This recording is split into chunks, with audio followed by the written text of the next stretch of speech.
Yes, we are now live. Okay.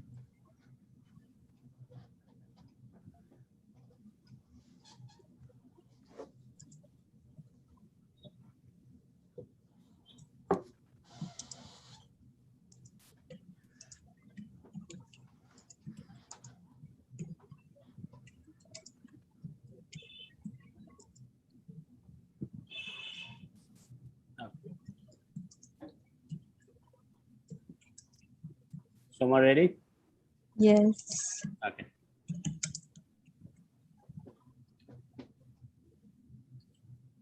Shall I start, sir? Is my Sure. audio okay? Yes, audio is I visible. hear you fine. Okay.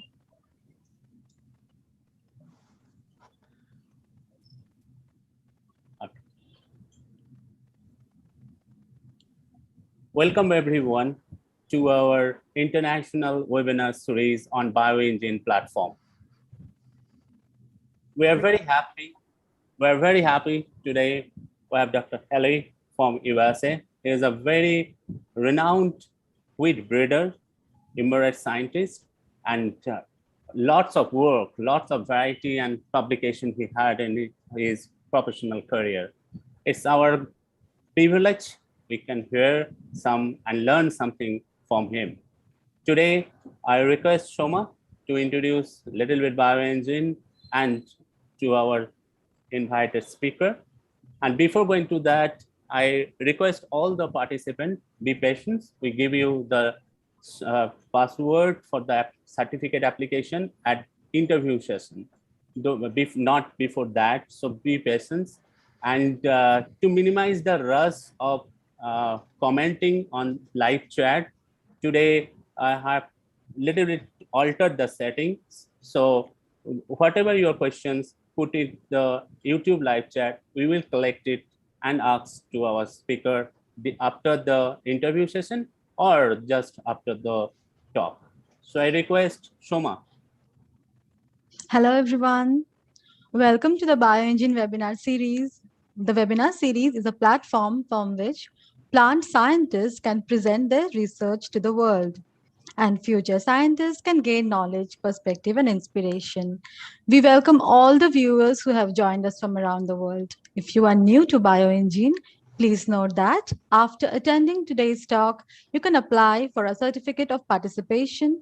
For this, you need to submit the feedback form that you have received while you got your registration done.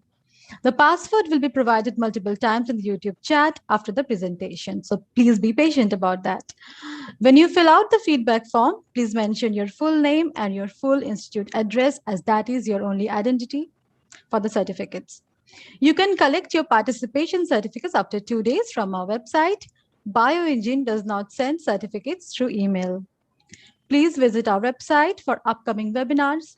You may submit articles in the Bioingene Plant Science Journal, that is a peer-reviewed, open-access, international online journal. We seek to publish papers that are relevant in the fields of plant science research. You may also send your published posters to be displayed on our website. Please connect with Bioingene via Facebook, YouTube, Twitter, and LinkedIn. So for today's topic, for the webinar topic, our guest speaker will talk about his career as a public wheat breeder. The only constant in life is change. Please, our speaker is Professor Scott Haley. He is a Professor Emeritus in the Department of Soil and Crop Sciences at the Colorado State University, USA. He served as a project leader of the wheat breeding and genetics program at Colorado State University from 1999 to 2020. His research focused on the genetic improvement of hard red and hard white winter wheat for yield, end use, quality, and biotic and abiotic stresses prevalent in Colorado and the central and southern Great Plains. He has led teams responsible for the development of 39 winter wheat cultivars, 2 wheat germplasm lines, and a novel wheat herbicide tolerance technology as a co-developer. He has served as major professor for 13 MS and 9 PhD students and as graduate committee member for an additional 10 MS and 15 PhD students. He has authored and co-authored 3 book chapters, 113 peer-reviewed journal articles, and many abstracts and popular press articles. He has provided many invited presentations, including 330 field day or grower meeting talks since 1993 and 54 presentations to scientific or industry audiences. He has also been active in undergraduate and student mentoring and service for the wheat industry in Colorado, in the USA, and internationally. We are highly honored and privileged to have him with us on the Bioengine platform, and we look forward to learning from his life's works and experiences. I now request Professor Haley to please begin his talk. So, whenever you're ready. Okay, thank you so much, Soma, for that wonderful introduction. And thank you to you, Shuvo, for the invitation to participate and share with you some of my experiences during my career as a wheat breeder.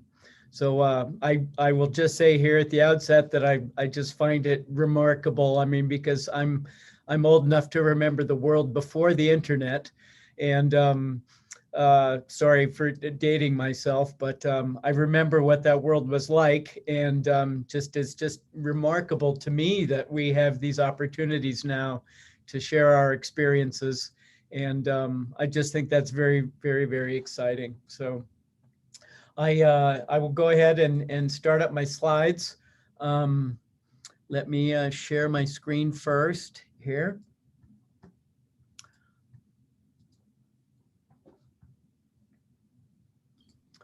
So can we see that okay?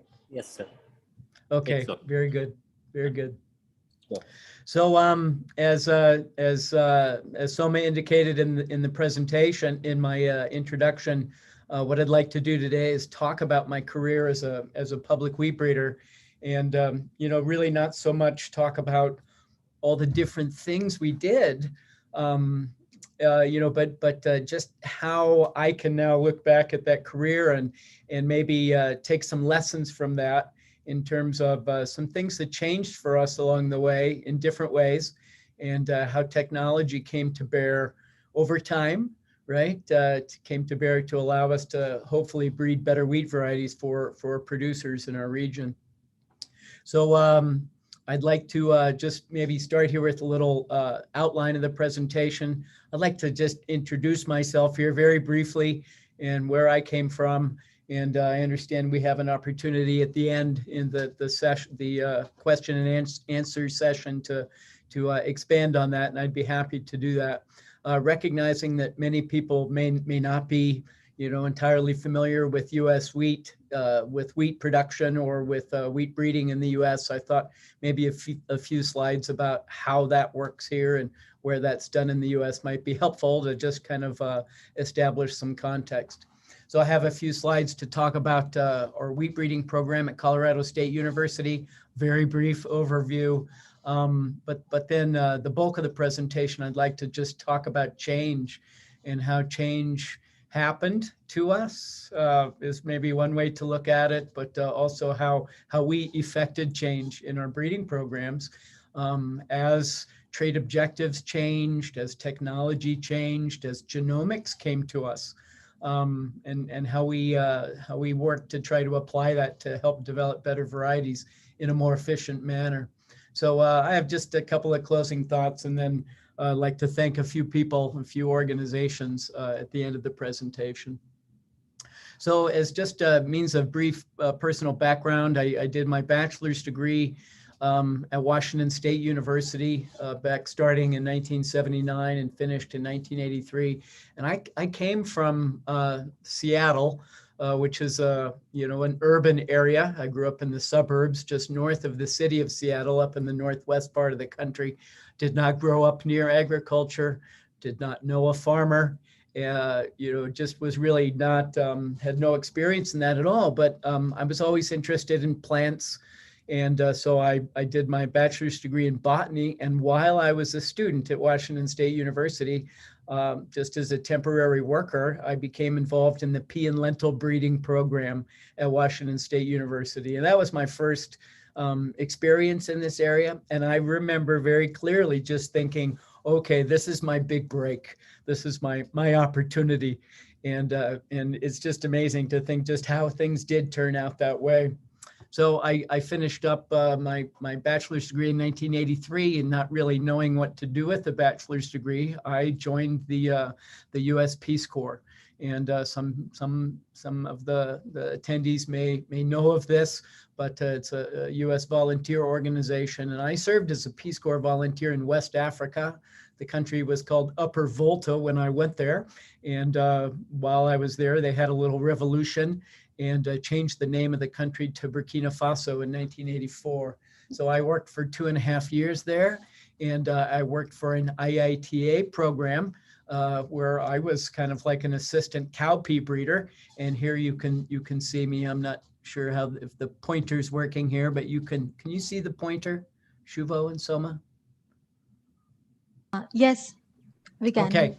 So you see me there, and this is my work crew, and I worked in a couple of different areas there, and had a very rewarding personal experience, but also that just stimulated my interest in plant breeding. And so I came back in late 1985 and was lucky enough to start graduate studies in wheat breeding here at Colorado State. I did a master's and Ph.D. focusing both of my research projects were focused on drought stress tolerance. And so after that, I finished in late 1991, and I conducted postdoctoral work at Michigan State University with identifying DNA markers linked with disease resistance genes in common bean. And this is like almost 30 years ago. And so the technology was a little different then, but this was just really starting to become available to plant breeders. And so I was able to take that experience and then launched into a 27-year career as a wheat breeder, first at South Dakota State University and then at Colorado State University. So, and then I retired just at the beginning of this year. So during the time that I was a wheat breeder, wheat breeders in the U.S., I'll talk a little bit about that, but those that work in the public sector, we have many job responsibilities, being developing wheat varieties and wheat germplasm for farmers and researchers, but conducting original research, involved with teaching and student training, and as Soma indicated in my introduction, and then also serving the industry in various different ways. And so that in totality is kind of how I functioned and how many of my colleagues have functioned as wheat breeders in the US. So I thought maybe a little introduction about wheat in the US might be in order. I've been around long enough as a wheat breeder to recognize that wheat is different in different places. And in the United States, we have what we call market classes. Roughly 50% of US wheat is exported to various countries throughout the world. And because of that, our system was set up decades ago to try to make sure that we can provide a specific kind of wheat to a buyer from another country coming to wanting to buy wheat. So we have this so-called market class system. There's 6 official market classes. Durum wheat down here in the bottom right part of the slide. I think many will recognize this is a different species than common wheat, what some people call bread wheat. But that is one of our official market classes. And then the other types are distinguished based on whether or not they're planted in the spring or whether or not they're planted in the fall. And we call that spring wheat or winter wheat. Do they have a hard endosperm or a soft endosperm? And this affects the milling properties, which then affects the product types that a food manufacturer can make from that particular flour. And then whether or not they're red or white. And so the 2 types that I worked on at Colorado State University are hard red winter and hard white. So the 2 white classes that you see there are not distinguished. They do not distinguish whether or not it's a spring type summer crop, versus a fall planted or a winter wheat. So, but that's what we worked on, both red and white wheat. I think maps are always very instructive about where things are, helps us put things in context. Where I have operated over the last 22 years is here in Colorado. And as I indicated before, and as Soma indicated, I was a wheat breeder, a winter wheat breeder up here in South Dakota. But these 6 market types that you see down here, right? These are produced in different areas throughout the U.S. So wheat is produced in one manner or another in almost all of the states. I guess you can see here like Nevada and Iowa. Maybe not a lot of wheat, but wheat is produced in many places. About half of the wheat production in the U.S. comes from this area. This is what's known as the winter wheat area. Spring wheat area is up here, and then the Pacific Northwest soft wheat area is up there. So in terms of wheat breeding throughout this, we have our system is very unique in the U.S. compared to Europe or Australia or South America or India even. And we have a system where we have public programs and private programs. So in the U.S., public programs are almost exclusively at what we call the land-grant universities, of which Colorado State is one, Kansas State University, Washington State University, places like this. And so the land-grant university system was established back in the 1860s by President Abraham Lincoln, and it persists to this day. And so many of the states where wheat is important, there is a public wheat breeder at those states. So the federal government used to be involved in wheat breeding back maybe 30, 40 years ago, and less so today. There is still one USDA, U.S. Department of Agriculture, Agricultural Research Service program based out of Pullman, Washington. But the public programs are still very important in the U.S. In some states, for example, in Colorado, 80% of the wheat that the farmers are growing here in Colorado has come from publicly developed varieties. So the influence of the private companies, the scale and the scope of the private companies varies from across some of those different regions that I showed in the prior map. So the private companies in the U.S. Are largely, right, these global ag biotech, seed companies. Monsanto was bought out by Bayer, and they have a national presence throughout all of those regions in the U.S., as does Syngenta, as does Lima Grain. Corteva, which was a merger between DuPont and Dow. They're only involved in the eastern region that I showed back in the eastern part of the country. BASF is heavily invested in wheat breeding, working only on hybrids, of which none are on the market yet, really, in the U.S. And then KWS, German company, they're also active in the eastern part of the country. So there's been a lot of change, in the time that I've been involved in wheat breeding, a lot of change among the companies that are involved. And we see different buyouts or different mergers of different companies. But that I think has been an interesting part in terms of wheat breeding. I mean, right, the public system, has been focused, and, the companies their emphasis or their investments in certain areas may change over time. And I think that is just a reflection of the market situation that we have in the U.S. So we still do have some small independent companies. Maybe 10, 12 years ago, some of those were bought out by big companies. But it's funny how some of those change over time. We have small independents again. So that in a nutshell is kind of just basic things about U.S. Wheat production and where it's grown and who the breeding program players are. So now I'd like to shift focus maybe a little bit and talk about wheat breeding at Colorado State University. I thought it would be useful to come back to this map. I indicated already that Colorado is right here in the central part of the country. And this area we call the High Plains. And this ellipse, this yellow ellipse that you see here is what I would call our target target environments or target population of environments. And we call it the high plains. This whole area here is the Great Plains, but as you go from the Mississippi River all the way towards the west to the Rocky Mountains, you can't see here, but where there's no wheat here, it's because there's mountains. And so we have just a gradual increase in elevation from, let's say maybe 600 meters. Don't quote me on these numbers, but 600 meters back here to like 2,000 meters back here. So that really, establishes or makes this high plains area very unique. So in Colorado, our program began at the university back in 1963. I was Colorado State University's 4th wheat breeder, and each of my predecessors was very, very well known and had done just really remarkable work over time. Collectively, we have released 52 new wheat varieties, and I just want to say here that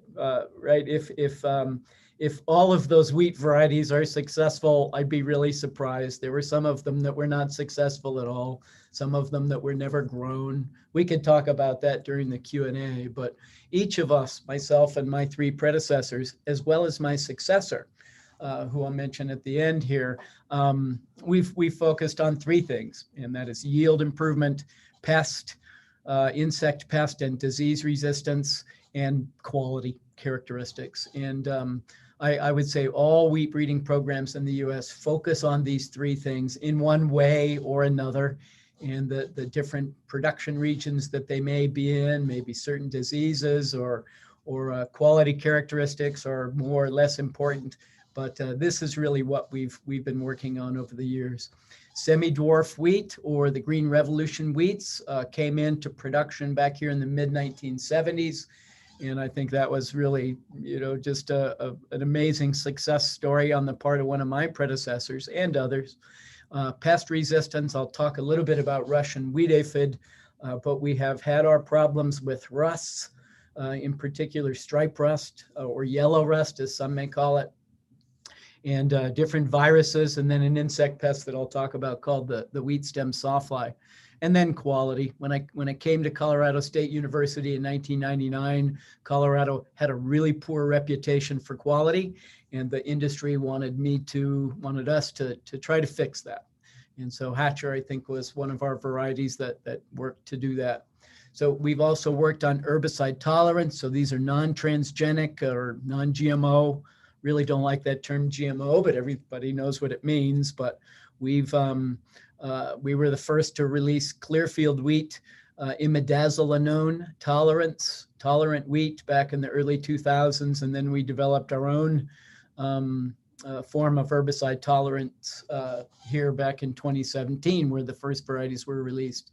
We focus some on hard white wheat. I'll talk about that in a little bit. But then through all of this, in terms of the research and the breeding, we also have been very active in training students. I'm a product of the breeding program, and many other products of the breeding program have gone on to fame. I'm not sure they've gone on to fortune, but they've gone on to fame and have done very well. So one unique thing about the U.S. is how our work is funded, and it's really a partnership between the university and the farmer. And so that happens in a number of different ways, and it works differently in different states, but funds come from the federal government to the states to support agricultural research at the local level. And so some funding comes to the program from what's called the Agricultural Experiment Station. And again, that's a state and federal match in terms of funding. And but if that was the only funding that we had, we probably wouldn't have much of a wheat breeding program. Fortunately, here in Colorado and in many states, the wheat producers themselves are organized. And here in Colorado, there's 2 organizations, the Colorado Wheat Administrative Committee. They assess what we call here a checkoff. Some places they may call this a levy or an assessment. And here, I think it's about 75 cents a ton we think in terms of bushels here in the United States, but it's 2 cents a bushel, which I think works out to be about 75 cents a ton. And then that organization uses that to fund market promotion and development and also research. And then back in the mid to late 1990s, the Colorado Wheat Research Foundation was established where royalties are assessed on seed of released varieties. And then in the case of the coaxium wheat, the royalties on the trait. So that's been extremely important for us. And then we have had some industry support over the years from a large milling company, and then BASF. We've been very, as I said, we've been very active in terms of clearfield wheat. So breeding targets or breeding objectives, I have these all just on one slide. These are the most important to the program. Grain yield, as I talked about already, and I say there is equal to drought stress tolerance. I'll show you a slide in a moment that has some actual numbers, but as we move from that Mississippi River to the High Plains region, as I showed you on that map, it gets drier. And so for us, drought stress tolerance is extremely important. And we have a relatively small list of different fungal pathogens that we have to deal with. Stripe rust is the most important. We'll talk a little bit about that. Wheat stem sawfly has just become an enormous problem. And I would say, I'll just say right now that both of these, stripe rust and wheat stem sawfly, these were not problems. These were not breeding targets. These were not breeding objectives when I assumed leadership of the program in 1999. And so we had to figure some of these things out along the way to try to make progress for the producers. So I'll also talk a little bit about wheat streak mosaic virus. It's a really interesting problem. Devastating. Yield losses can be 100%, but there's a virus that's transmitted by a mite. And so this is an electron micrograph of this mite that transmits this virus. And so I'll come back to that a little bit later, but it can be a devastating problem also. So over time, we've released a number of different varieties. This goes back to the start of the program. First variety released back in early 1970s. And at the time I came to CSU, we were only breeding hard red wheats. We then began to breed hard white wheats and clearfield wheats and coaxium wheats, this other form of herbicide tolerance, and then this wheat stem sawfly. So my job became more complicated over time. We weren't just breeding one particular type of wheat. We were breeding several different types. And so that presented some challenges, but it also presented some opportunities. So for anybody that's interested in learning more, the breeding program still maintains a website, some different documentation and just information on people in the program. I have for many years maintained this variety database on the web, ramwheatdb.com. Our marketing partners, Colorado Wheat Research Foundation has a brand, the Plains Gold brand, and they have their own website, and then coaxium. So just some other information resources.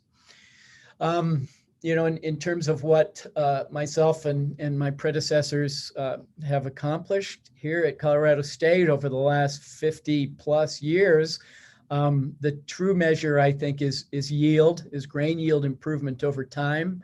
And for example, if we release a variety that does not have higher yield than the ones that the farmers are growing, then unless that variety has some other really important characteristics, the farmers just will not adopt that. So yield improvement is priority number 1, 2, and 3. And so this slide just depicts the progress that's been made going back to, if we just set CSU's first release back in 1973, BACA at 0, and then subsequent releases after that time showing some yield improvement, and then accumulating that over time. You can see all the individual ones and the basis of the comparison, but to make, just kind of cut to the chase here, we have added over the last 50 odd years about a ton per hectare in terms of grain yield for the farmers of eastern Colorado and surrounding areas. So look at these numbers though, when you look at this right here, I mean, this 1 ton, our rain-fed or dry land production levels may be around 3 to 4 tons, maybe 4 tons in wetter years, 3 tons or 2 tons in drier years. So it's a very dry environment. And so I guess there's a lot of different ways we can look at yield improvement, but this is probably and this is breeding, right? This is not soil fertility and weed management and plant pathology here. This is strictly yield improvement, but we've about doubled wheat production in the last 50 plus years. Not enough. We need to do better. So now I'd like to shift and enter this section of the presentation where I focus on change. And it's interesting at this point in my career, given that it's over, to like look at things in the past and see them through maybe a different lens than we had, just see them in a different way than we were able to see them at the time. So when I came to Colorado State University in 1999, Russian wheat aphid was the primary breeding objective in the program. And this was an introduced pest, came to the US in one way or another back in the late 1980s. And by the early 1990s, this was just a really important problem for the growers, a lot of insecticide used. So we needed to try to develop resistant varieties. And my predecessor, Jim Quick, did a great job with this. Resistance breeding was, at that time, was largely based on a phenotypic screening for resistance in a greenhouse, or what we call an insectary, where we have had entomology specialists rearing the aphids in a controlled environment cabinet, and we grow the varieties, the different varieties that we're trying to screen in these little horticultural flats at the seedling stage, put the aphids on there, and then you can see that, well, the aphid kills some of them and some of them stay alive. And so the program was able to use this for many years in order to incorporate resistance into the varieties, but also identify new resistance sources that I'll talk about in a little bit. We released a variety called Anchor back in 2002, which was derived through backcross breeding into our most popular variety, Akron, at that time. And there was just a tremendous amount of interest in this variety when it was released in fall of 2002. And but then in July of 2003, we started to hear reports about varieties that were carrying resistance not looking good, like they were showing symptoms in response to infestation with the aphid. So the aphids were collected. We brought them into the growth cabinet and challenged a collection of different resistance for varieties that contain different resistance genes, and challenged them with the old biotype of the aphid as well as the new biotype of the aphid. And this, well, I'll never forget this, even though it's almost 20 years ago. All of these varieties that you see here were varieties that farmers were growing in Colorado, where that carried what is known as the DN4 resistance gene, and the new biotype of the Russian wheat aphid, which we called biotype 2, killed them at the seedling stage. And we have a resistant check. We had one accession that we identified here that showed resistance, but we started to work really on trying to incorporate new sources of resistance. But then over time, the Russian wheat aphid just became a much lesser priority. We can address that in the Q&A, but that was just kind of an interesting aspect. We never, after 2003, released a variety that carried resistance to the new biotype. And that didn't really upset anybody, so that was okay. But we have this kind of old axiom that many people will know, that nature abhors a vacuum. And this new problem, what I call a new problem, stripe rust or yellow rust, reared its head in about 2001. And this slide just shows what stripe rust can do. And when you have a susceptible wheat variety versus what resistance can do if you have a resistant variety. And this slide here just shows kind of maybe a different way to depict how little a problem this was for us back in the early 2000s. No notes were collected on stripe rust in Colorado prior to 2001. This was not a breeding objective of any breeding program in that winter wheat area prior to 2001. And so climate change, evolution of new virulence in the stripe rust pathogen, all of a sudden we had stripe rust isolates that were maybe a little bit more heat tolerant.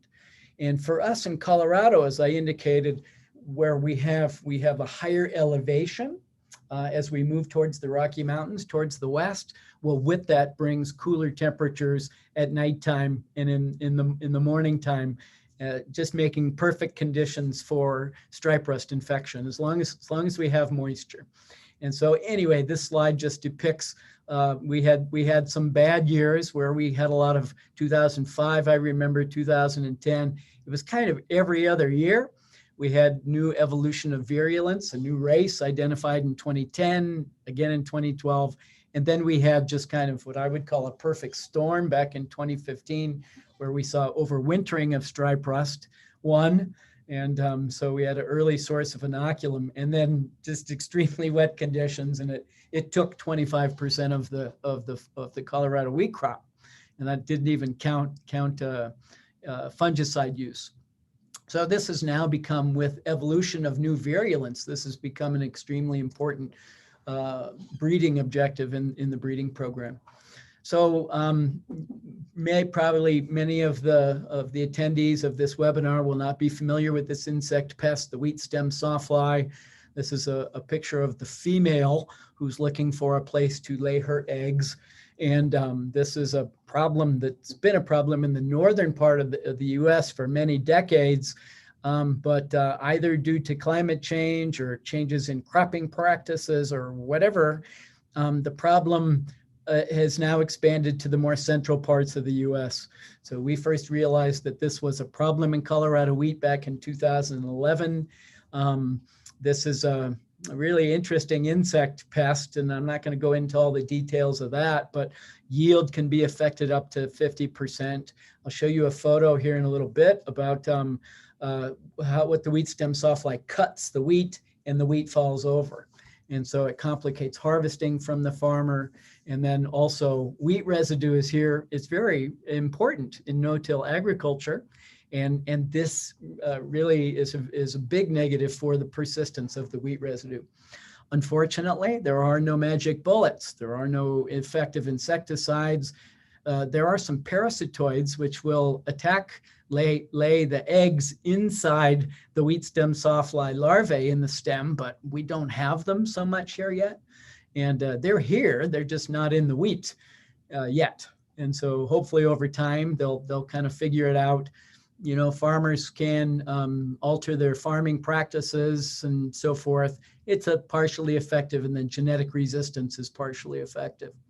So this slide shows some expansion of the wheat stem sawfly problem from 2012. Essentially, any of these are actual survey data points. And a darker color just means an area where there's more of the wheat infested. And so you see here kind of every couple of years an increase in, this is the eastern plains of Colorado here. Denver is right there.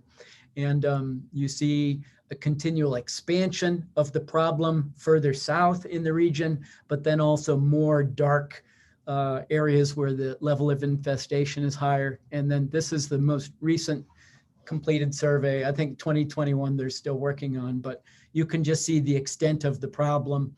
And so we had to respond to this in terms of breeding. We made our first crosses for wheat stem sawfly resistance back in 2011, but the initial germplasm was very much unadapted. And so we made crosses with our most high yielding, most adapted varieties called Bird and Entero, and then derived types from those that we then used in a subsequent cycle of crossing. For the attendees that don't know as much about breeding, this is how breeders think. You make a cross, you develop a line, you find a good line, and then you make a cross with it again. I'll talk about that in a little bit, but you can just see here just a dramatic escalation, if you will, of the degree to which this was a priority in the breeding program. And my successor is a much younger person than I am, and this is something that he will be dealing with for the rest of his career. So using doubled haploid technology that I'll talk about here in a little bit, we developed a variety called Fortify SF, which we released in fall of 2019. And so just this fall, right now, this variety will be more available to the wheat producers as certified seed, or is what we call it here in the US. So this is a picture of Fortify SF in a severely sawfly infested field where one of our other popular varieties, Canvas, the wheat stem sawfly has cut the stems. And then you see here Fortify, which is standing up very nice. So actually a wheat producer told me the other day, taking a little digression here, but wheat producer told me the other day that this variety is going to save his farm. He told me this, that thank you for developing this wheat variety. That's going to keep my family in business, and we will be able to keep farming. And maybe he was just trying to make me feel good, but this is the kind of impact that we can have as wheat breeders and as plant scientists, which is one of the things that makes it especially gratifying. Okay, so that's a little bit about how breeding objectives have changed over time. Let's recognize that two of our most important breeding objectives were not breeding objectives when I took over the program in 1999. So the other way that breeding had changed for us over all those many years was with technology. And I'm going to start first to talk about harvesting technology. This is a picture of one of our graduate students. Some of you may actually know, Josh does a fair bit of, this is Joshua Butler, and he's a barley breeder now with Bush Ag. And it's possible that he does a fair bit of work in India and travels there quite frequently. It's quite possible maybe some of you may know Josh, but Josh is up here on one of our older plot combines. And this was taken back in the early 2000s. And we did this for many years. We thought we were actually very high tech. We would harvest the plots, and then we had electronic balances hooked up to computers just out in the field, where we would process the samples, get a test weight, save a sample for quality if we needed it, and just process everything right in the field. In the early 2000s, I think this is a photo from 2004 or 5, the newer plot combine technology came on board here in the US, combines that had automatic weighing systems on the combine. And so we had a single person operation here harvesting the yield trial plot. The grain goes into a system where it weighs it. And so you can then dump it into the bin, or you can save a sample for quality. But this significantly improved our ability to conduct breeding trial research out in the fields.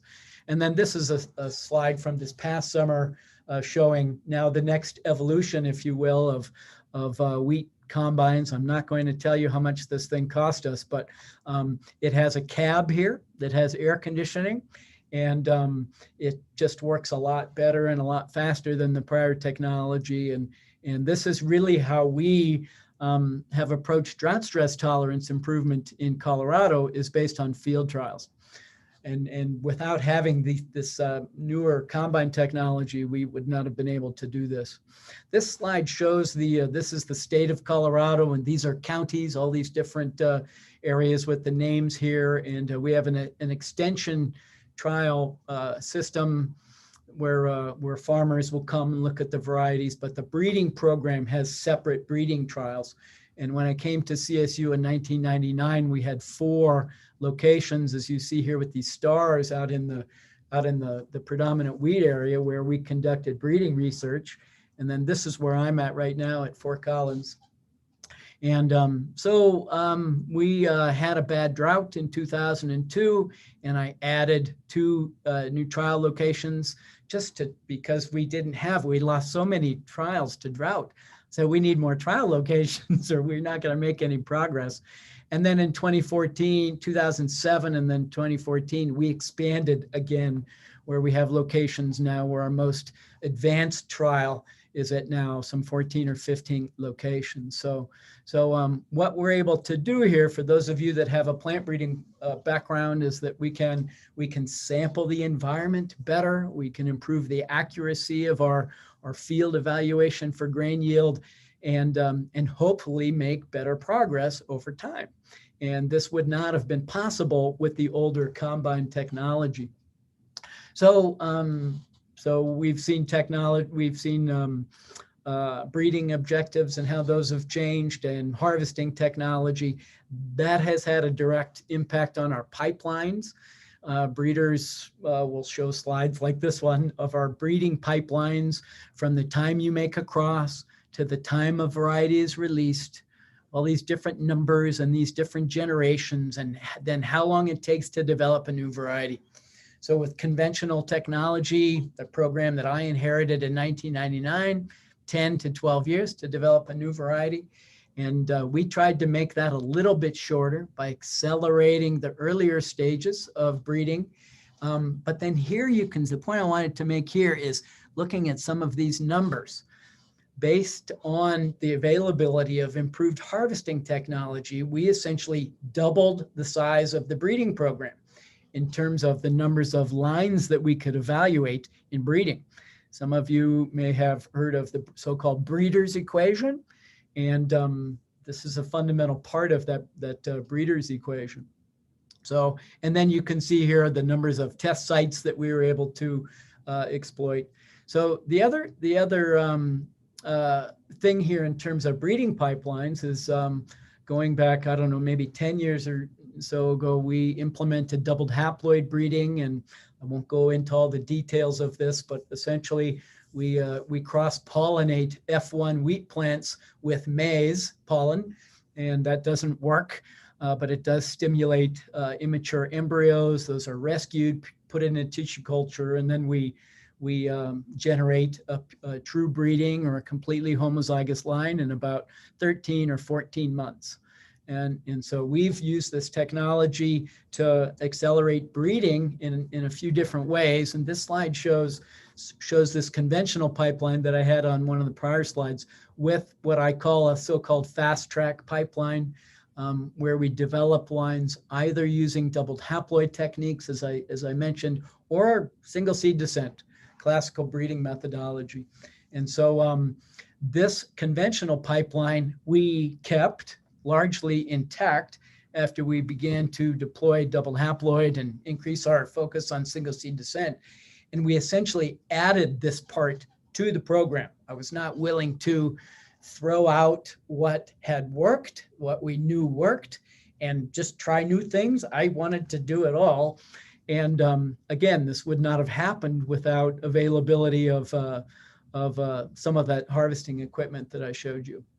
So the other thing that's most important in a breeding context, and I already alluded to this, is we make crosses, we inbreed populations to achieve homozygosity with any number of different ways. We test candidate breeding lines, and maybe after some certain period of time, we may release new varieties to farmers. But what the breeder's really interested in is developing new breeding lines, what we call experimental lines, and then we can return those to the crossing program. So that has changed significantly, and that's what these following slides show. These go back to the variety anchor that I showed you earlier in the presentation up to some of our more recent releases.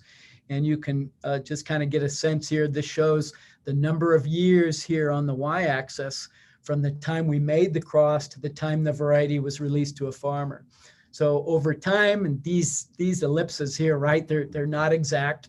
You can do a statistical analysis, just plot a regression. Yes, the years has a significant influence, as these are all arranged chronologically, I should have mentioned. And but the main point here is that, the time from crossing to release in the past was maybe 10 years. Maybe it's down to 6 years. Some of them are 5 here, but 6 years is probably a minimum. 7 years is maybe a little bit better. But the cycle time reduction, I think, is where my successor will hopefully see significant benefits over time. The time that it takes for us to make a cross, develop a new breeding line, and then return that breeding line to the crossing program has been reduced from, let's say, 8 years to like maybe 4 years. So just using standard breeding technologies, we've been able to reduce cycle time by half, which in principle should result in a twofold increase in grain yield improvement over time.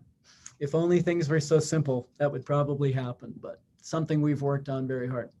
So the last thing I'd like to talk about in terms of change is how genomics has changed for us in wheat breeding. And this is not just us in our program or us in the US, but throughout the world. And I'd like to just start with an example of one of our hard white wheats called Snowmass. This has been called one of the most famous wheat in the world.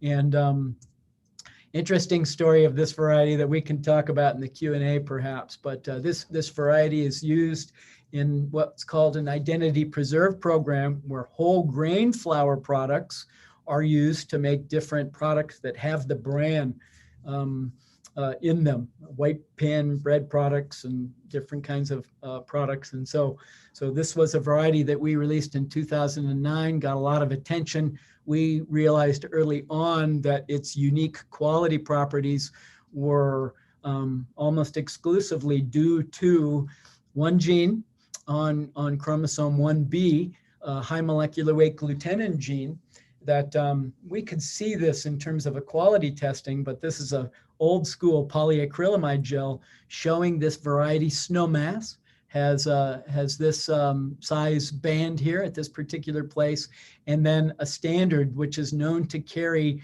this gene BX7OE, and then all of our other common varieties have a different allele at that locus. So we're able to identify individuals based on polyacrylamide gels, which was not very high tech or very high throughput.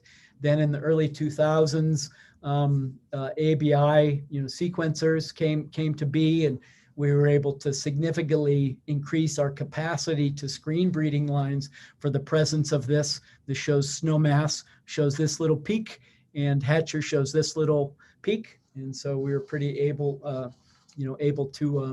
to do that relatively conveniently, but not as convenient as CASP markers. So this shows here Snowmass are these 4, Snowmass are these 2, then Glenlee, I showed you those were the 2 that have this unique allele at the GLUB1 locus, and then our common varieties. Well, that is due to an insertion in this particular place, which then gives different dough rheological properties to the flour.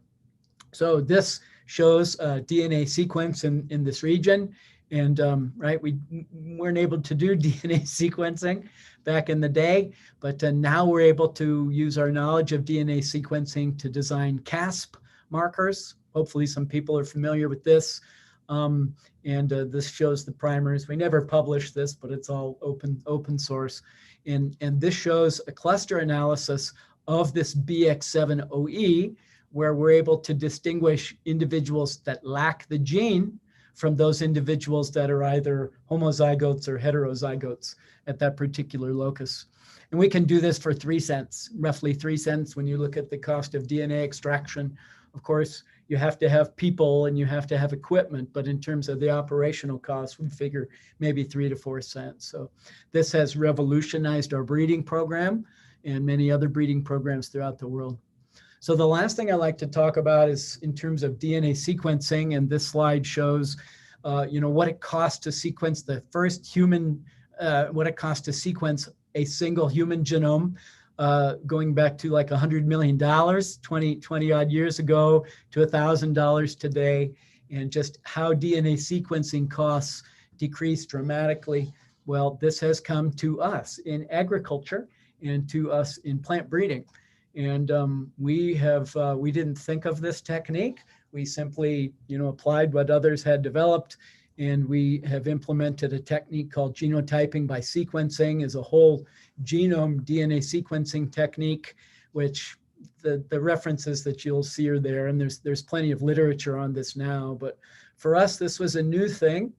And so we had to establish a lab to be able to do this, and had to have people trained in order to do this, and had to secure new funds to do this. Essentially, what this technique does is it gives us DNA markers throughout the genome.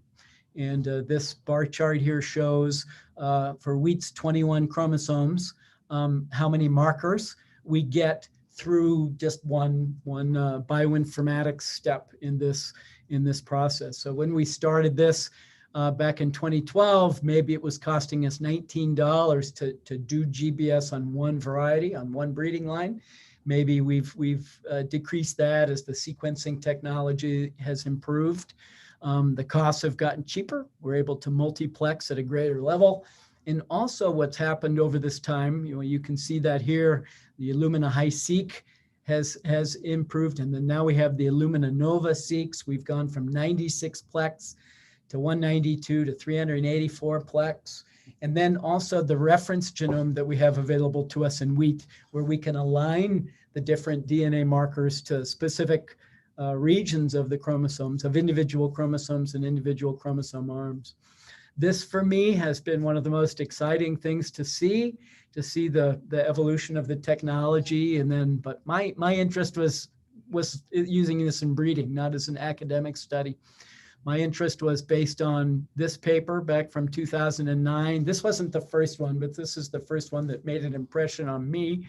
I think it was Mark Sorrells made an impression on me, but this is the slide from Elliot Hefner's paper back in 2009 depicting genomic selection, where you have what's called a training cycle, and where you have phenotypes for any trait. You have the genotypes based on the GBS markers, and then using statistical models, we're able to predict the phenotypic values for individuals that don't have phenotypes, but we have their markers. And so this was my primary interest in doing this, and we've exploited this in a number of different ways. And I'm not going to go into any great detail here, but coming back to this idea of quality, and this is our lab quality lab manager with evaluating the baking quality of some of the different varieties. You just think what it takes to get one of these breeding lines to the point where you plant it in the field, you harvest it, you clean the grain, you mill it into the flour, you bake it in the lab, and then you're able to get that phenotype. And it's an incredibly expensive and labor-intensive phenotype. And so this was one of my first interests in trying to apply genomics. Can we predict the baking quality of individuals that we have the markers for? We have a lot of phenotypic data. And so this slide shows the genomic selection prediction accuracy for this loaf volume. It's, in essence, you can kind of see, well, this one has a smaller loaf volume than that one. That's an important property in terms of bread baking quality.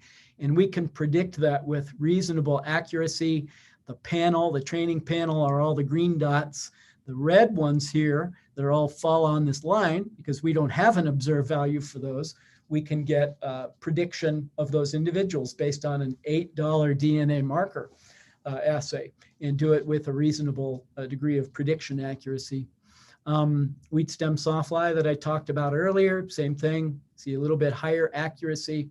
There's some probably more major genes underlying that, but without having a phenotype on individuals that are tested in the field, we're able to develop a prediction for how well, how will they respond to infestation by the wheat stem Sawfly. So these are just a couple of small examples. In essence, anything that we have a phenotype for, be it a quality trait or a disease resistance trait, even yield or grain volume weight, some people may call hectoliter weight, we can develop predictions. The challenge is invalidating those and then using those in wheat breeding. So we've also used the genome-wide markers for association analysis. GWAS, some people hopefully familiar with that. And the one example I just want to show you is for wheat streak mosaic virus that I alluded to before. We have this curl mite, which transmits the virus, also transmits these other virus. It's really small. It's hard to screen individuals, breeding lines for that. Control options is very difficult for a number of different reasons. Phenotyping is difficult, and this serendipitous field epidemics, I had been here almost 20 years, and not once had I had an opportunity to go to a breeding site, a field trial site, and evaluate the individuals for wheat streak mosaic virus infection. But I did, and it was serendipitous. And this shows we had a score, right? We can score this individual is more affected by the virus than that. So based on a visual score of a population of, this says 597 individuals, you have the phenotype, you have the markers, you're able to then do a genome-wide association analysis to find out, well, do we have any major genes involved in the expression of this trait? And sure enough, we have a gene here on chromosome 6D that we knew about. We knew it was in our germplasm. This gene confers resistance to the wheat chromite itself. And then we have a gene here on chromosome 3B, short arm, that confers resistance to the virus itself. So this was especially validating of that visual phenotype. But we wanted to use this in an applied way. And so this shows how we can extract the haplotypes at these two loci to identify individuals that carry neither of the genes, individuals that carry one of the gene, and individuals that carry both, right? We'd like to stack these two genes together. So for these individuals here, we have a phenotype. A darker green color would be a more resistant phenotype. A red color would be a more susceptible phenotype. And you could see these individuals that all showed pretty good resistance. Well, some of them were resistant because they had, as depicted here in this light green, they had the gene which helped to prevent or reduce infestation by the wheat chromite. Some of the individuals had more resistance scores because they carried this gene for the virus resistance.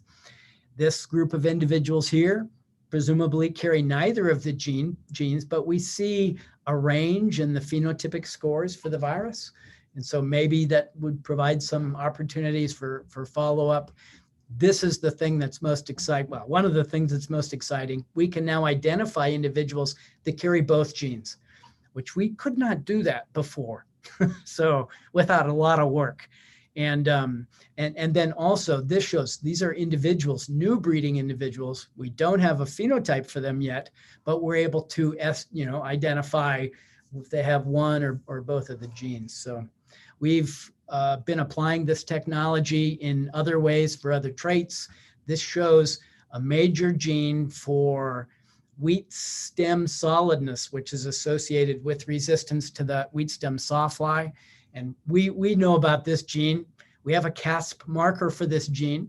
We can extract haplotypes for this in the same way that we did here, and we do that. But using this genome-wide association, we're able to see, hey, there's some other regions throughout the genome that act in one way or another to affect the degree to which that wheat stem sawfly cuts the plant. So both of these technologies, I call them transformative to us in breeding. And I fully expect that science and technology will not stop, and it will only accelerate over time. And so let me just close by offering a few thoughts to maybe reiterate some of the things that I talked about in relation to change and the breeding objectives. This is critically important for anybody involved in breeding. Do as good as well as you can to keep that list smaller. The fewer things that you have to pay attention to, the more progress you can make. And we saw changes in terms of how we approach field trialing capacity. We now do a lot of partial replication within environments, partial replication across environments, because we have a greater capacity for field trialing, but then also we have the predictions from the markers. Breeding methods, we used every and all of them, from single seed descent to pedigree breeding even. And I think that was really important for us. I talked about DNA markers and, being there at the beginning when PCR was first starting to be used in common bean, and then see where we're at today. It's just fascinating. This is just 30 years time. And then genomics, as I talked, and then now, I don't look at genomics really, for me as a plant breeder. I don't look at genomics so much as something for us to do a research study on. Graduate student training is important, right? But how can we apply that genomics in the breeding program in real time based on the phenotype? So the whole thing has caused me to look at phenotypes differently than I looked at them. They're expensive, and you better have a good data system, a database system for keeping track of them, because you never know when they'll be of use. If they're not of use now, they will be in the future. So a couple of other just general philosophical things. Sometimes changes are forced upon you, and sometimes you choose the changes. And hopefully, if you choose more changes, then those are forced upon you. I was never one to be comfortable with where I was. I always wanted to do better for the farmers, and I think that has served me well over time. It takes a lot of effort to learn new things, right? To learn R. I mean, I use R. And why do I use R? Well, it's because I needed to do that in order to be able to deal with these large data sets. But this took a lot of time, took a lot of work, and then it took patience, which I didn't have a lot of. I think I have more of it now that I'm retired. But, and then in that process is technology adoption. It's not like you go from, okay, here's this new technology and it's fully implemented in 6 months or a year. It takes time. And it's not always a straightforward thing. And so the must-haves that I found throughout my career is that you have to have a mindset, and you have to find collaborators that have mindsets to try to do good work and try to affect positive changes in agriculture. But that's not enough, right? You need good people to do that work with, right? I don't do all of those DNA extractions and harvest all those trials. I've had great people, and then you need money. And I've just been really fortunate with that over time. So to just close here, I'd like to acknowledge all the people that have worked on the program. Eston Mason is the new breeder here at Colorado State, and I commented about the having good collaborators. I had great collaborators in terms of entomology and crop variety testing, weed science, quantitative genetics that really helped us a lot over the years. And then again, I benefited from great funding. So with that, I was told to keep it to 50 to 60 minutes, and I'm right at 60 minutes, I guess. So I think I did okay. Hopefully I've left some time for questions. I think I have. So with that, I appreciate your attention. I thank you all very much. Thank you, sir. Sir, we have collected few questions, but before going to the questions, I would like to conduct your interview session. It's also help us to collect few more questions on that. But everyone appreciated your talk and your long work on QUIT. So I collected 10 to 15 questions. So we are going for the interview session. Is it okay, sir, for you? Okay.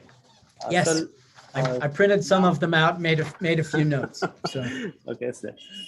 So now Jacinta, she also came to the this Zoom meeting. She's now working for her postdoc in Canada. She's basically from Australia, and we're friends from ED's training program. So it's my pleasure that we have a collaborations like things to run the Bioingene. Jacinta, you have all the questions for the interview? Yep. Okay, go through the interview session. All right. Good morning. A lot of our viewers are masters and PhD students.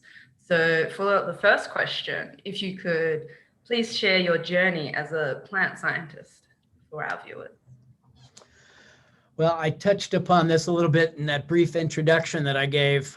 My journey, some things about my journey. I grew up in the suburbs. I grew up, as I mentioned, I grew up far from agriculture.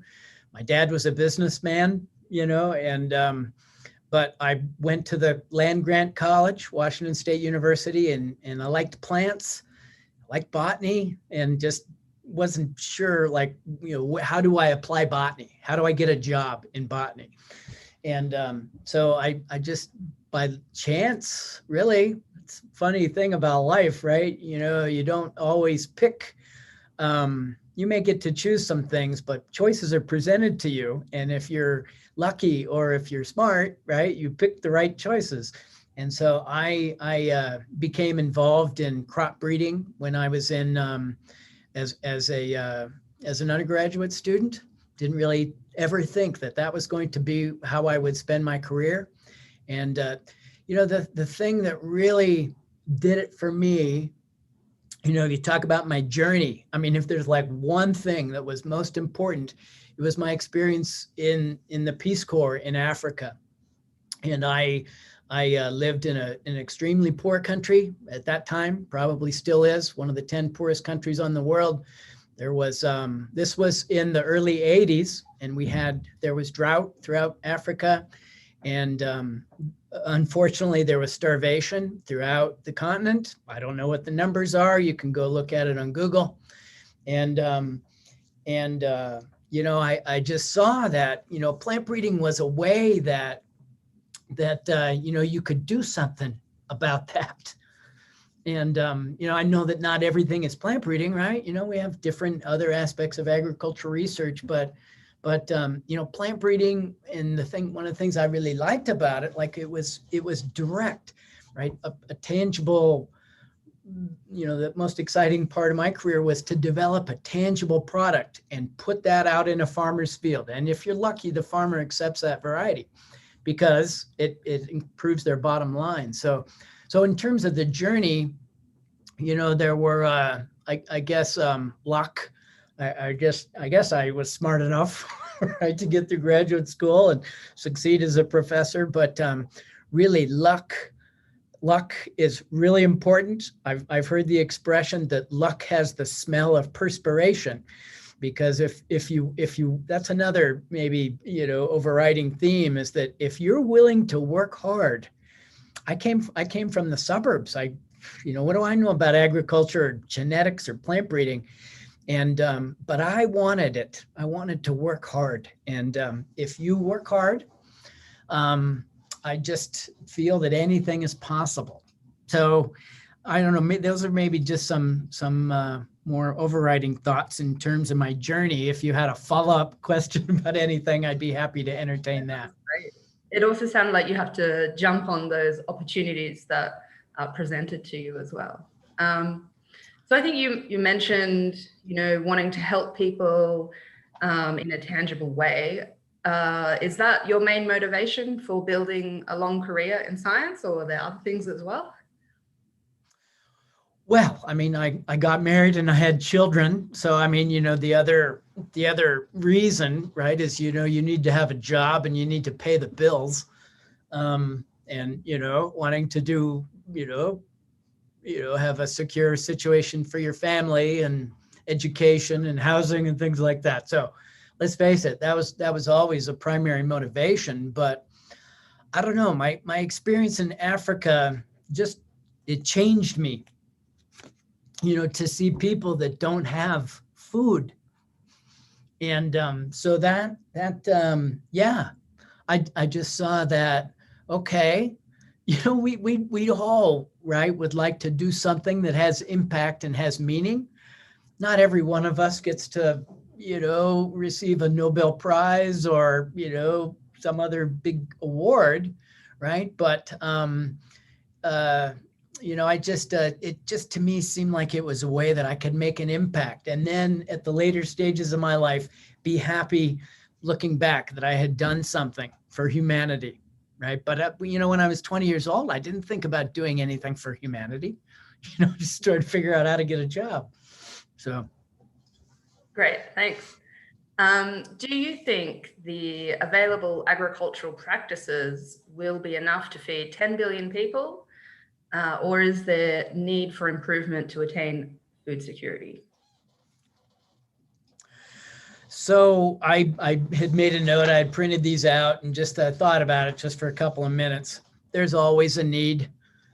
I get frustrated when I, see different people on the internet or, funding agencies or whatever talk about, agricultural research as if it's something that you do and then you're done. There's always room for improvement. We have to get more from arable land, or the alternatives, right? Or to, I guess one of the other, well, in this question was at 10 billion. Does that come from, growing crops in the desert? Probably not. Does that grow from cutting down rainforests? This is happening in many parts of the world. Hopefully not as much, but what we have to have is greater productivity per unit area of land. And how does that come?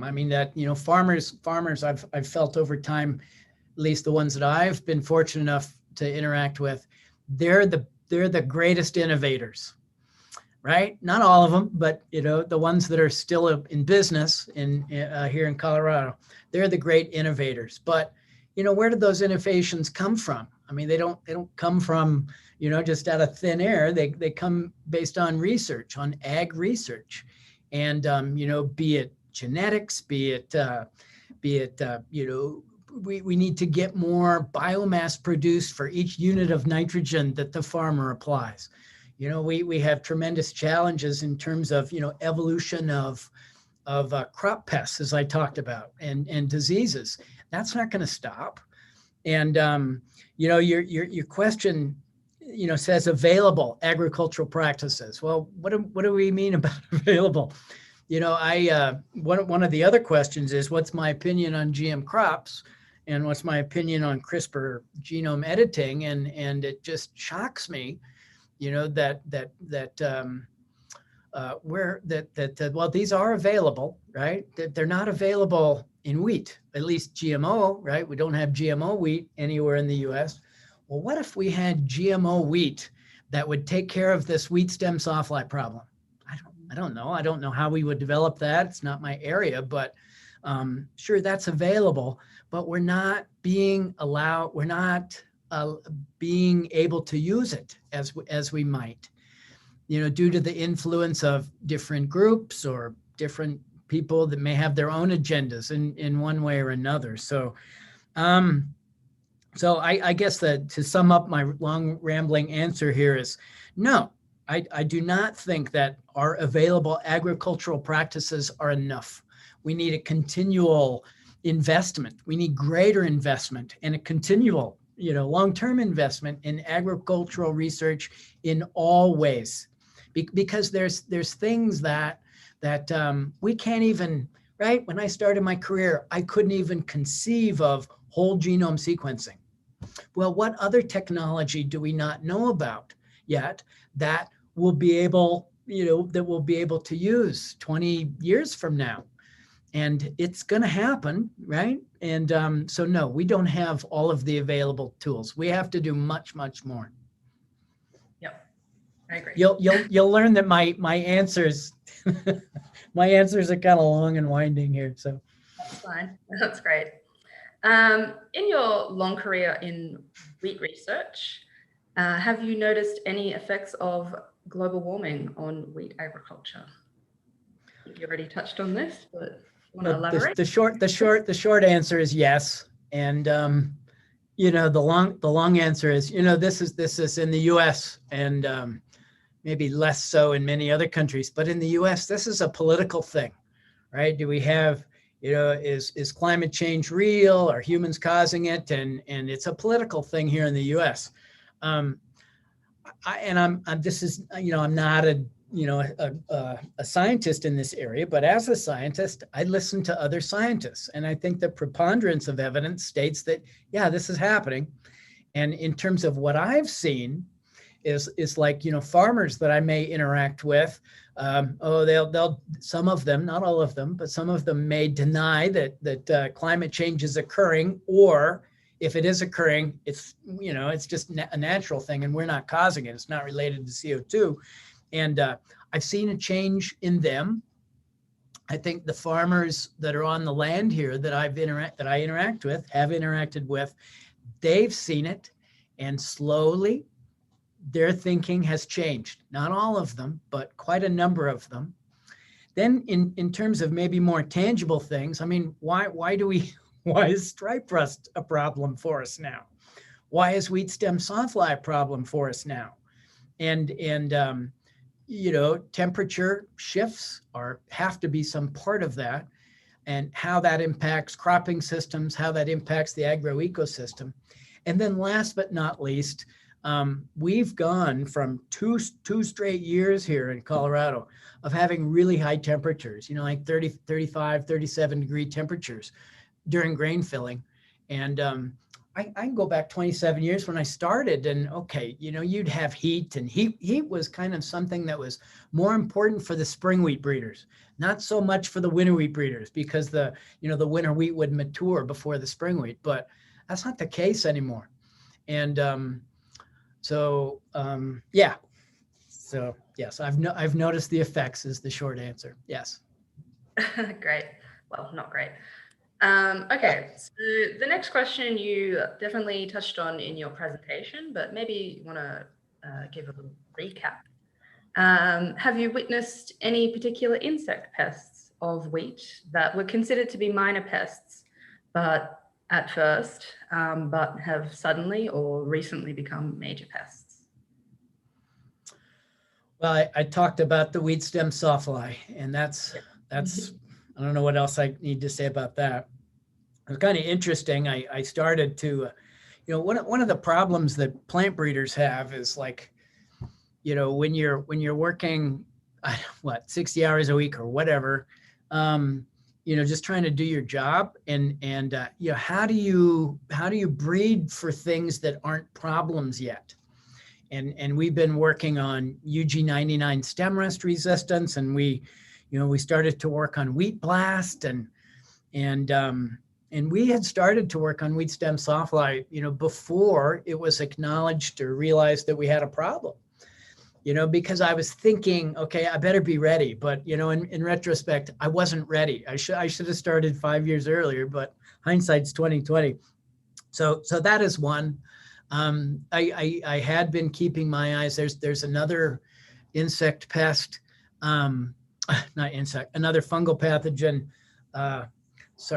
insect pest called the orange wheat blossom midge, which is a problem in Canada. It's a problem in some parts of Europe, problem up in the northern part of the US. I'm thinking, when is that going to be a problem here? And, we have to start making the crosses and getting ready for that. And so in any case, to answer your question, I mean, the wheat stem sawfly was one. It's kind of interesting that, as the wheat stem sawfly becomes more important, Russian wheat aphid becomes less important. And I think that's just kind of an interesting aspect of things. Fortunately, we haven't had to work on everything, and we can prioritize. Next question is, do you think organic farming is possible in a large-scale commercial agricultural system or agricultural system? I'm going to say something maybe controversial here. No, I mean, I think the basic answer is no. And, the follow-up to that would be, without a science-based appraisal of technologies that might help organic agriculture. And this really frustrates me here in the US, that the proponents of organic agriculture here in the US, just want to leave GMO or gene editing or mutagenesis or whatever, new technologies. And, we want to grow 80-year-old wheat varieties because they taste better. Maybe that's true, maybe that's not, but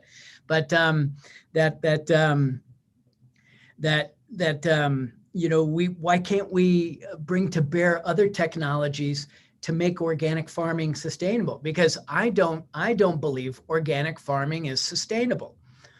There's all sorts of different ways that we can measure sustainability. Soil health is one.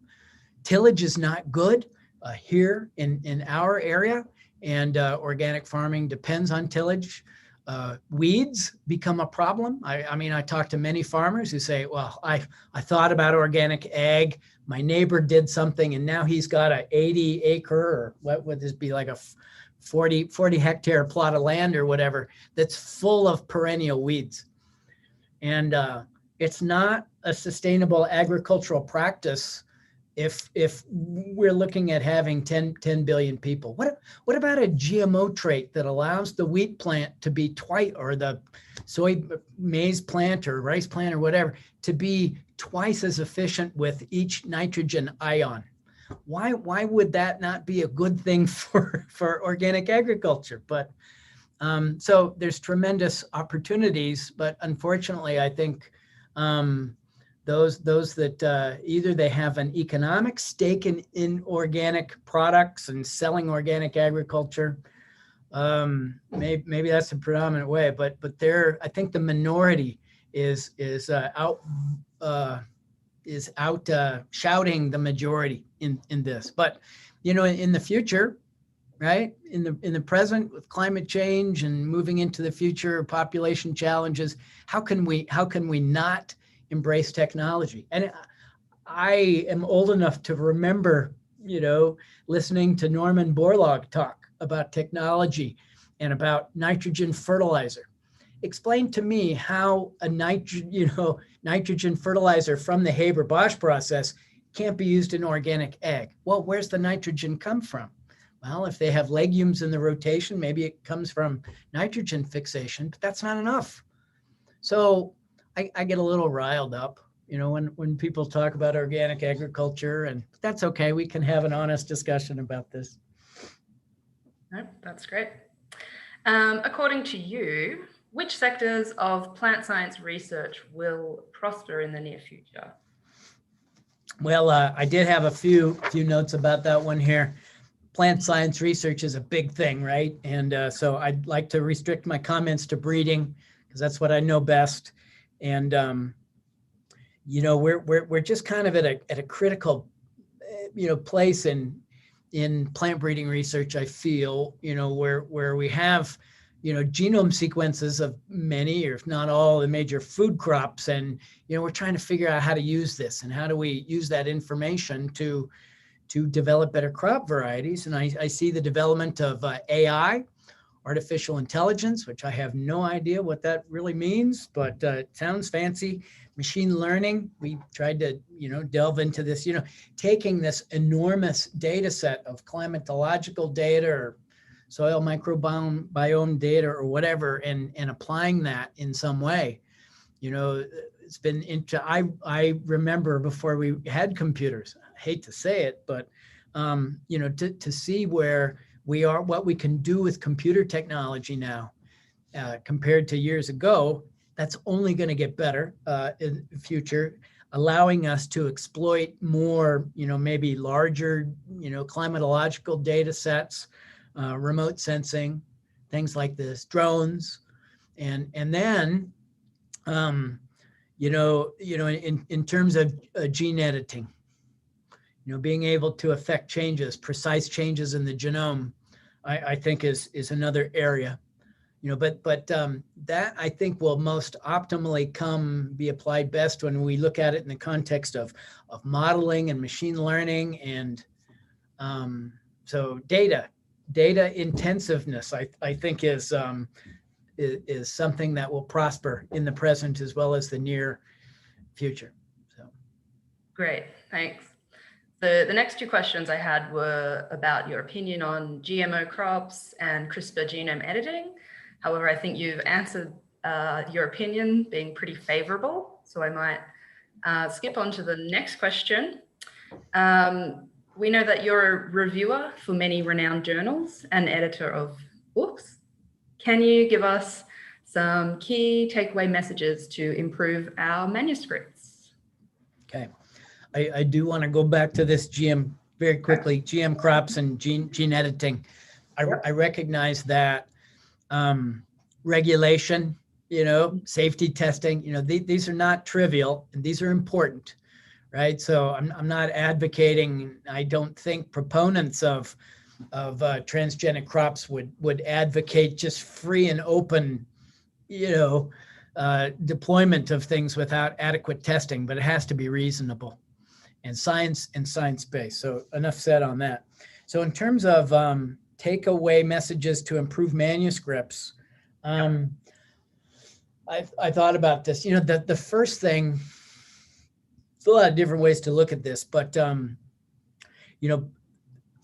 writing the manuscript is the end of a project. It's the end of a of work that was done, some work that was done, and then you've got enough data, and then you're going to try to publish it. So you have the part about the manuscript itself, and one needs to consider, where is this going to be published? Does this go in some journal that nobody's ever going to see, or does it go in Science? And each journal has their own guide to authors. So formatting and what's required of that journal is very important. And the conduct of the research. I think many people, mistakes that I've seen, mistakes that I've made, have been where you didn't really thoroughly plan out the research. It kind of happened in ad hoc. Oh, well, you didn't have the luxury of planning it out as you would have liked to. And then when it gets time to write the thing, you realize, oh, I made some mistakes. And not all of those are fatal, but the thing that I have always tried to encourage students to do is, you have to be the master of the literature. What is the problem? If you're going to work on yellow rust or weed stem sulfur, what have people already done? How is that related to your current, your viewpoint of that problem? And then the whole hypothesis generating process.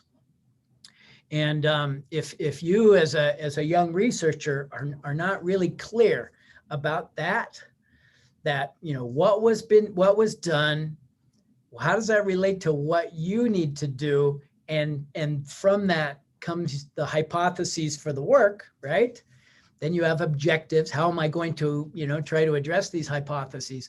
If you don't get that right, you're going to regret it. And so I try to encourage any student when they come is just spend, 6 months or whatever. And you have to be the master of the literature, because your advisor, is worrying about all these different things, and not to any great extent on any one of them. So you have to be the expert as the student. So writing a research proposal is really important, because that I've always encouraged students to do that, because that's where you get that done. If you haven't thought about it and you don't have clear hypotheses, then the whole thing's stands a strong chance of falling apart. So I think hypothesis development is critically important and probably oftentimes overlooked, and I've been guilty of that myself. Everything that you do in terms of the conduct of the experiments and then writing up those, they depend directly on what were your hypotheses. You have a hypothesis that this occurs or that doesn't occur or whatever. And well, how am I going to test that? How am I going to test that in an experimental sense? Like, what kinds of materials and methods am I going to use? How am I going to collect and analyze data? And then from that comes interpretation of the data. So if you don't have hypotheses, you need to have some. Sometimes I think, and I've been the biggest violator of this, not having clear hypotheses, and it's super important, because everything comes back. So then, last but not least, is just writing. Writing is something that takes time, and it's an organic, I've found for myself, it's an organic process in the sense that you don't just sit down and write a 30-page manuscript in a day, right? It takes time, and it takes, thinking about it. How best can I tell my story, in this paper? And if the writing is not clear and concise and grammatically correct and all these just basic writing things, if that's not done in a proper way, for whatever journal it is you're trying to publish in, then it's almost in a sense that it doesn't matter what your hypotheses are and how you conducted the research if you can't communicate it. So if writing is not your strength, work on it more. And then if English or whatever your first language is, if you're trying to publish in a different language, and if that's not really strong for you, find people who can help with that. So those are just some basic ideas. Great. That was really good. Thank you. Okay. Okay. So when you're recruiting a new member or research fellow to your lab, what qualities are you looking for which are maybe outside their academic histories or publication lists? Well, I had written down here writing skills and technical skills. So what has the person done? What kinds of, do they know how to extract DNA, and, do they know how to go to the field and take a note, or, can they use R, or can they use Python, or do they know how to do machine learning, or, whatever. So you have all of that, right? And so I guess the question is, well, aside from that, I guess communication is the first one. When somebody's approaching me, right? Do you have a job, or do you're looking to hire a new graduate student or a new employee? How am I contacted? And that initial contact is enormously important.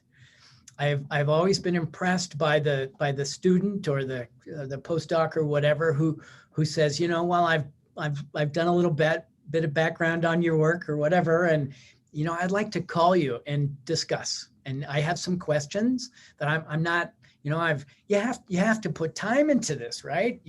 And I know that's a challenge if you're trying to you're a student or a postdoc, and you're trying to find a position, and it's almost like it doesn't matter. Are you going to work in maize? Are you going to work in wheat or rice or whatever? It's hard to be an expert in all areas. But if you're applying for example, to work in wheat, well, you better know a little bit about wheat and what's going on in that area and what you can bring to the table, and communicate that in your first contact with the individual that you're contacting.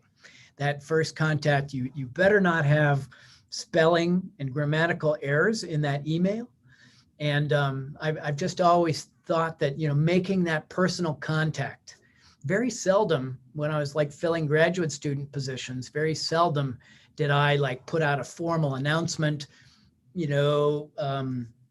gather, a bunch of applications and pick the best one. I usually found the students based on some sort of informal contact. Somebody contacted me. Here's why I want to come work with you. So in that process, communication is just, especially important. So the other thing is, having done other things other than your academic, career development path, do you, have you volunteered in the schools, or, do you have other, not gee, I like to play the guitar or things like that, but what other kinds of things have you done, in your spare time, right? To help. That has always made a big impression on me, that somebody who, volunteers for the elderly or something like that, because I was that person. I was not a very good student, and, but my advisor, I came back from Africa and I wanted to be a plant breeder, and my advisor saw that in me and gave me a chance. So, and it likely wasn't based on my GPA or the skills that I had. It was I expressed my commitment to what I wanted to do, and here's why I want to do it there. So I don't know if that's if that helps at all, but. No, that's wonderful. Okay, so our final question for this interview round. What words of advice could you give the students and scholars who are new to the field of plant science research? Well, the first one that just comes immediately to mind, I said it already, is that anything is possible if you're willing to work for it. And not everybody's willing to work, right? And so you see a lot of variation in that. But if again, plant science research is kind of a broad area. I mean, let's just maybe bring that back to plant breeding. Why do you want to be a plant breeder? What in your past has influenced you that's what you want to do for your career path? And so, in that area, I guess, advice would be to,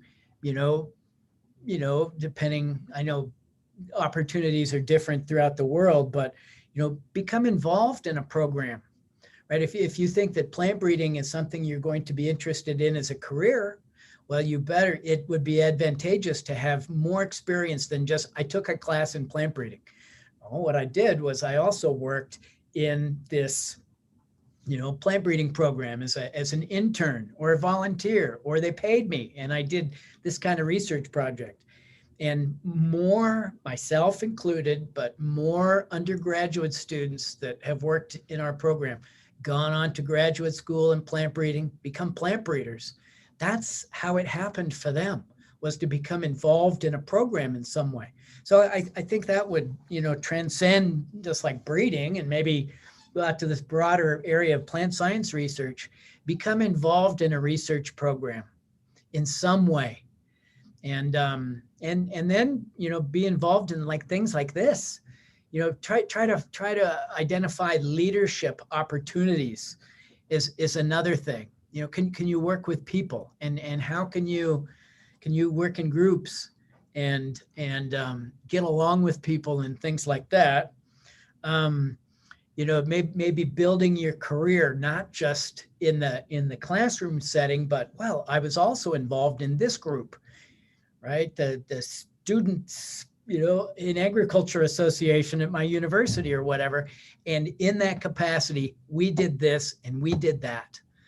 And, where you have some, we organized a book drive for kids in the schools or whatever, right? There's any number of different that I wasn't just involved in this organization, right? I didn't only have a leadership position in this organization, but here's what we did. And here was my role in this. That I think students have to be thinking about that. So I'm not sure that asking an old guy what for students just getting into the career, it would be, it's possible. If you want to be, a crop breeder or a genomics, it's possible if you're willing to work. And so that's the most important thing. Wonderful. I really like your attitude. That's great. Okay, so this winds up the Q&A session. So at the bottom of the screen, we've got the chat box where I think Shuvo's compiled a list of questions that he's got from the YouTube chat box. If you can see those questions there. Okay, I'll start at the top. Is the rust, the rust resistance that we have in Colorado compatible with hot climates such as Pakistan? And I don't know. I guess I would say we have any resistance genes that we would have in our germplasm would be, available to CIMMYT and would be available to breeding programs in Pakistan. So I'm not sure I have a really, really good answer for that. What we've seen is that, we just some of these rust races have just become much more heat tolerant. So how that affects expression of resistance, I might need to bring in a pathologist. So rust resistance is present in rice as well as in maize. A lot of wheat is lost every year to rust. Is it possible to insert rust resistance genes from rice, maize into wheat? Or is it possible to dominate the gene over rust? People have worked on, and I'm not a molecular biologist, right? But there has to be some gene or genes in any crop plant that allow this pathogen to affect it, right? You have a pine tree. It has its own rust, but it's not able to affect wheat or rice, right? And so, well, why? And so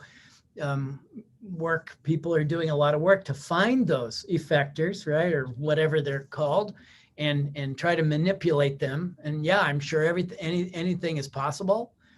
Anytime you talk about inserting genes, we get into this area of GMO and acceptance on the part of the public or consumers. So, but yeah, it's possible. It's been done in an applied sense. But I've been working in a crop where this was just nothing. We couldn't do this in the US or maybe globally. We can't do this yet in wheat. I know there's still a lot of research going on. So here, theoretically, double cross hybrid should be more high yielding than a single cross, but practically single crosses are more high yielding. Would you please explain why is that? So I taught this in plant breeding for 20 years, and it was always interesting to go through the history of maize breeding, and it's my understanding, being somebody who's not worked as a hybrid crop breeder my whole career, my understanding is that the move to Scholl and Scholl and East, I guess, did not propose a double cross system. They proposed a single cross system, but it didn't work very well because of seed production issues. You have this terrible, female inbred that you're trying to use as the female parent of the hybrid, but it needs to produce seed in an economic way. And so that's why they moved to the double cross system. But then, once more investment came about, they were able to go back to single crosses because they just made better inbreds. As I understand it, they made the females just better seed producers. So that's, I'm not sure that theoretically a double cross should be more high yielding. It may do better at seed production, but then the following year, you will have some inbreeding depression in principle, right? And so I'm not sure that you may be right, but David, I'm not sure that the double cross theoretically should be higher yielding. I think it may be more higher yielding from a seed production perspective, but then the crop produced from that seed would be exhibiting some inbreeding depression. Okay, next question. What is the best time for wheat crossing and how much is the seed set? How to get snowmass seed? Does it survive in Indian climatic conditions? Well, so I understand it, in India, your wheat is like all spring wheat, not even facultative types. And so, no, snowmass is not going to do well there. An interesting thing about snowmass is, like, we were working really hard I took a sabbatical to Australia, learned about this glutenin gene, and started to try to transfer it into our germplasm from that variety Glen Lee. Lo and behold, I figured out a couple of years ago, we had that gene in our germplasm already. We didn't even know it. And that's the idea of serendipity. So I guess I would be thinking, if you're looking specifically for that high molecular weight glutenin gene that's in snowmass, don't start with snowmass. Start with the spring wheat. So you'd be a little bit closer in terms of adaptation. And, the markers work really well. So you could screen your own germplasm. CIMMYT has been working with the gene for many years. So you'd be surprised to find, what you find if you look for it. So in terms of wheat crossing, the best time to cross wheat is when it's ready to flower. So about 4 or 5 days before flowering, right? You got to emasculate it. And then seed set depends on how good is your pollen and how this is the way I look at it. How good is your pollen? And pollen from day to day is not always the same. Some days pollen's better than other, more abundant. And of course, technique is important, right? You can't just take old pollen, expect to get good seed set. You need, good pollen. So there's a technique involved, but also emasculation, right? You have people doing the emasculation with the tweezers, and if they're rough, then they'll be damaging the stigma and reducing seed set. So technique is involved, temperature conditions are involved, but hopefully I answered that question okay. So next question, do you think breeding as a technique can keep pace with ever-increasing population growth and climate change in case we do not accept GM technology? Well, based on what I've read, we're not keeping pace, right? Globally, in wheat and rice in particular, which is, 45% of global calories, we're at 1% improvement globally, right? Am I wrong in that? We're at 1% increase over time. We need to be at 1.7. So we're not already. And one. So number two, yes, breeding can keep pace, right? But it depends on a lot of other factors. So there's this thing called the breeder's equation. And for those of you who aren't plant breeders and are looking to understand more about that, just Google it. What is the breeder's equation? And there's a few different components of that equation. All on the left side of that equation is how much gain do I achieve per cycle or per year or whatever. And it's a function of, well, how big can I make the breeding program? How accurate is my selection, right? And how much error do I have? And then how fast do I turn those cycles over? So if funding is it depends on money, right? If funding is not a problem, well, you could make your breeding double or triple the size of your breeding program and thus change gain. With new technologies, I had alluded earlier to a partial replication.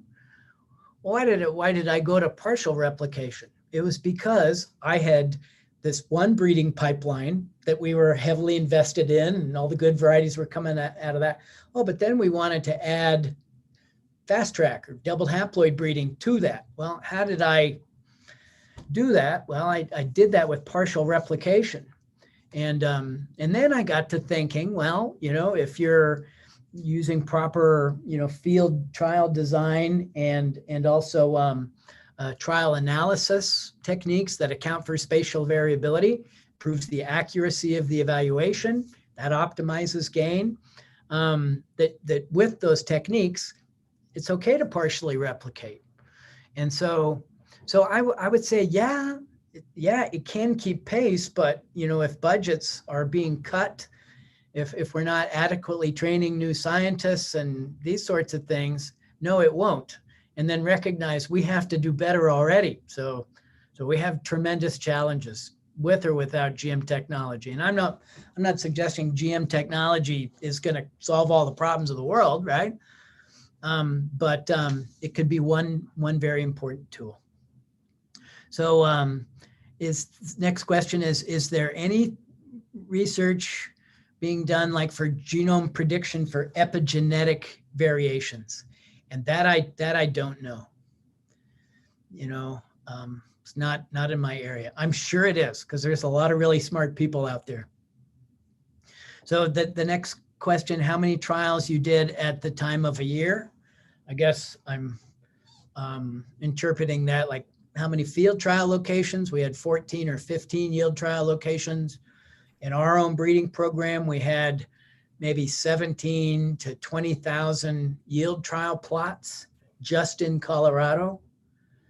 And so, the busy times of year for us in Colorado were, flowering is around the, mid-May till the 1st of June. So then you get busy going out looking at plots. And if you can score disease, that's maybe mid-June. Harvest, is July. And then have to be ready to plant it again in September. So I don't know if that answered the question, but. Yes, sir, that's all. We Okay. These are related to your talk, but few questions are very quite different and can be Okay. found in the Google. So we are not like, oh, what was the DNA isolation protocol, and that's all. So we are not Okay. putting here. And but I emailed you all the questions, the rest of the questions. We got many best wishes for your research, for your careers, and compliments. There are lots of compliments. One compliment is very interesting. I asked Jacinta to read out this compliment we collected from the YouTube, and it was nice and very informative for all of us, that how much change you saw in this time, and it's rapidly changing as the plant science is a big field, and many people, not only those are from botany and agriculture, those are from the computer science, IT, those are also participating a lot in this field. So we're very fortunate being a plant scientist that we embrace every field to improve our research for the feed the billions people in the world. I asked to Jacinta, could you read the compliments from the YouTube? Sure. Okay, so Vinita Atesh writes, thanks, sir, for this innovative and tremendous work on wheat, which is very useful for the agricultural field and also on the humanitarian grounds. Doing work for humanity is a greater reward above that of a Nobel Prize. It was very sweet. And I'd like to say thank you for giving us your time today. It's been really wonderful listening to you talk and inspiring all of our younger viewers, which makes up the bulk of our Bioingene listeners. So, thanks again. Good. It was a lot of fun. I really enjoyed it. So hopefully it was some value to somebody. Yes, so there are a lot of people are lively watching it, and it crossed 1,000 views just now. So wow. We are expecting it's rapidly spread as because evening time is little bit low viewers time in India. It's so, but lots of people show their interest, and very intelligent people are comment on their opinion on your work. So we are very glad that we bring so many people in from different countries. Many people are putting their country name. It's all over the Asia. I definitely saw from their name and their country names. Right. We received about 1,500 plus registrations from the 40 plus country. I'm not sure about the last, but it's definitely 1,500 plus registrations. So we are very happy that you give a long time. It's 2 hours. It's fine. Thanks for your participation. It obviously it valued to our platform. It's encouraged more people to do research on plant and agriculture, plant science. Thanks, sir. It's nice to meet you. It was my pleasure, and I look forward to following future presentations on Bioingene now that I know about it. And I could also maybe help you, Shuvo, in trying to find some others from the US who might have an interest in it will be very grateful, because I'm always trying to find someone. Someone actually we are keeping 1 or 2 webinar in a month. So till October we have the speaker, but I'm worried about what about the November and December. So I'm always try to find out the speakers, and those have the very proved careers like you, that we delivered so many things, so many techniques. So it's also encourage us as a working on the plants. And one very common thing in all of the speakers, those are working on a plant, is the patience. you need to patience, and it also help us to the doctorate and postdoctorate, 1 or 2 postdoctorate, then job. So keeping the patience is a key, I think, for the plant scientist also. It's a very important. So that is the reason that we put the interview session. It also boosts us to know, and many other people, those are not exactly from the plants, but watching the Bioingene webinar.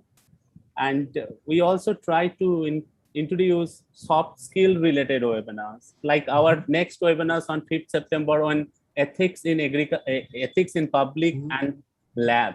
So it's a very important topic. Really important. We realized that we should have well-known ethics. So it's our next webinar, and we also do webinar on soft skill, because we also need these things to better performance in our lab work. Right. So it's a nice pleasure to meet you, sir, once again. You too. Thanks. I'm just writing down a note. I have a suggestion for you related to soft skills. So okay. Oh, thanks. Well, it's my pleasure to meet you, and really enjoyed the opportunity. Okay. Thanks, sir. I will email you all the details, all everything within one day or 2 days about the whole webinar, participants, those are from which countries, and everything. Okay. Thanks. All right. Thanks. Nice to meet you, and nice to meet you too, Jacinta. Yeah. Nice to meet you. Thanks. So, namaste, sir. Okay. All right. Bye-bye. Have a good day. Good evening. Thanks all the participants to watch our webinar. Our next webinar is on 5th September on the bioethics. It's totally not on the plant science related talk.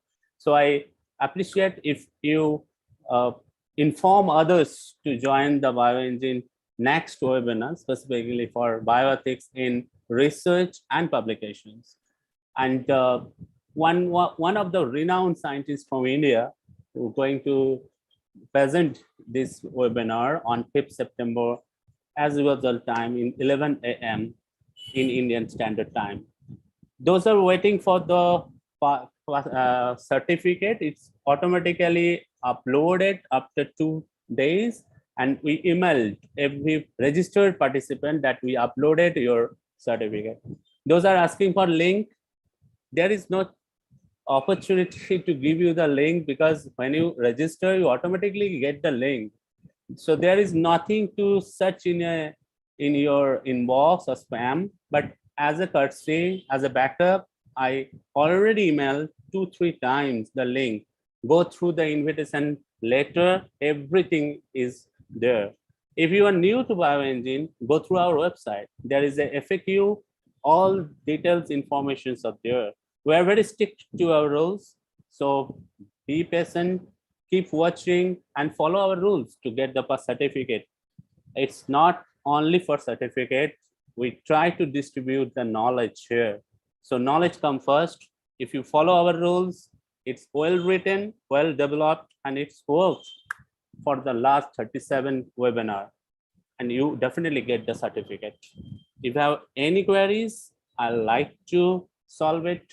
Please email admin@bioingene.com. Thanks for watching us. Bye-bye. Thanks, Jacinta. Bye-bye.